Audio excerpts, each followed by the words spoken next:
Le 27 août 2017, au stade du centre olympique de Tianjin, la torche allumée a eu lieu la cérémonie d'ouverture de la 13e édition des Jeux nationaux. Il s'agit de l'événement sportif le plus important du pays. Depuis plus d'un demi-siècle, il a orienté le développement du sport en Chine. En 1959, les premiers Jeux nationaux s'ouvraient dans le stade des ouvriers de Beijing. Pour la première fois, le peuple de la Nouvelle-Chine put profiter d'un événement sportif majeur dans leur propre pays.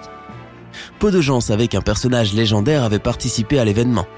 Il aurait pu gagner la première médaille d'or olympique pour la Chine 28 ans auparavant. L'as de nage brasse Mu Xiangxiong est né dans une famille de kung-fu dans la ville portuaire de Tianjin. Après la fondation de la République populaire de Chine, Mu rejoignit l'équipe nationale de natation. Il pouvait nager jusqu'à 50 mètres en immersion sans respirer. En 1956, étant une star, il s'impatientait de gagner une médaille d'or pour la Chine aux Jeux olympiques de Melbourne. Mais contre toute attente, alors qu'il se préparait à partir de Hong Kong pour l'Australie, la Chine a dû se retirer des Jeux à cause de la conspiration des deux Chines.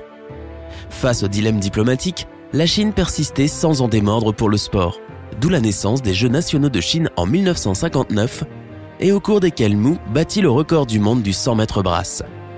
Un demi-siècle plus tard, l'as de nage brasse, alors âgé de plus de 70 ans, porta le flambeau des Jeux olympiques de Beijing 2008. Au temps de la guerre révolutionnaire, le sport était censé capable d'aider à relever le moral. Nombreux étaient des communistes chinois qui promurent le sport et organisèrent des jeux pour aider les soldats à fortifier leur corps et à maintenir leur morale.